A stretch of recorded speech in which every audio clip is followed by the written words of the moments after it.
Good morning, students. Hope all of you are fine. Beta, today also we will continue chapter 3 of economics, and name of the chapter is poverty as a challenge. Until now we have discussed various topics. Those were the meaning of poverty and how the poverty line is fixed, and what is the meaning of social exclusion and vulnerability. With that we also discussed the poverty estimates. So beta, the today's topic that we are going to discuss, it is vulnerable group. Beta, as I told you earlier that vulnerable group means few groups or few categories of people, they are more prone to poverty. It means there is more probability of being poor or to remain poor. So those are known as the vulnerable group, right? So beta, the proportion of people below poverty line is not same in all the social groups, and social groups which are most vulnerable to poverty, they are scheduled castes and scheduled tribes. And in the same way, in economic groups also, the most vulnerable groups are the rural agriculture laborers and the urban casual labor.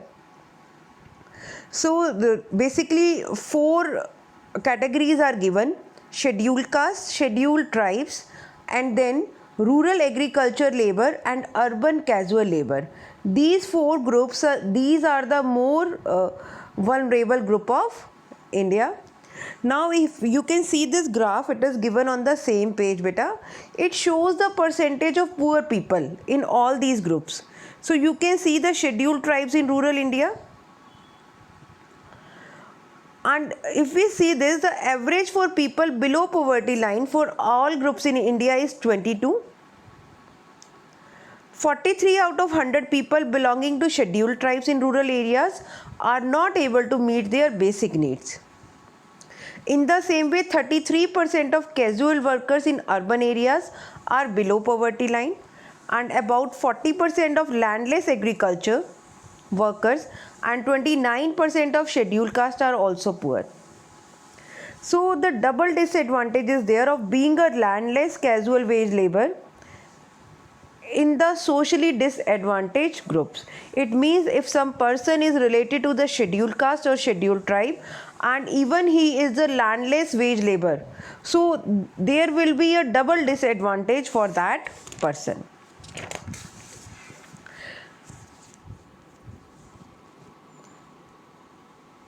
So beta, these scheduled caste or the scheduled tribe population, this just create the highlight the seriousness of the problem. And even some recent studies tell us that the scheduled tribe household, they are more prone to this if we compare it with other 3 groups.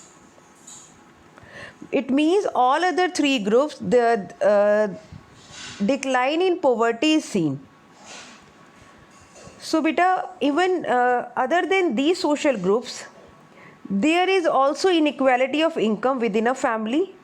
Like in poor families, all suffer, but some suffer more than others. Like let us take an example of a family, of a poor family. In that family, if you will see beta, women member, female members, they suffer lot.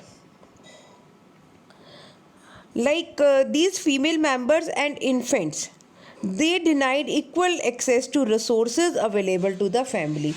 It means if suppose any family is below poverty line, that family is poor, then also means there is inequality among the family members also. And among that family, the female members as well as the infant, they are the worst sufferers. So women, children and the old people, they are the poorest of the poor. Now just to make it more understandable beta, the story of Siva Raman is given. You can see the story beta. Siva Raman lives in a small village near Karur town in Tamil Nadu, and like you know that Karur is famous for its handloom and powerloom fabrics. So in that village approx 100 families are there, and Siva Raman, He is a cobbler by caste and now works as an agriculture laborer.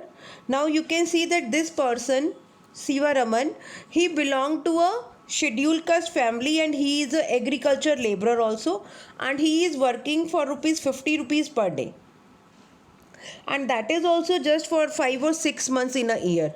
Means for other months he didn't find any work. And even his wife Shashikala, she also works with him, but she rarely find work, and she paid rupees 25 per day for the same work. It means here also you can see the disparity, that the same work is done by the male person also and the female person also, but still female is getting less amount. So, and in their family there are 8 members. So what do you think about it, beta?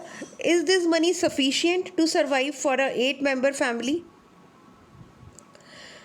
So beta, even this way they are not able to send their children to school. So this way means the situation became worst, right? So the next topic is the interstate disparities.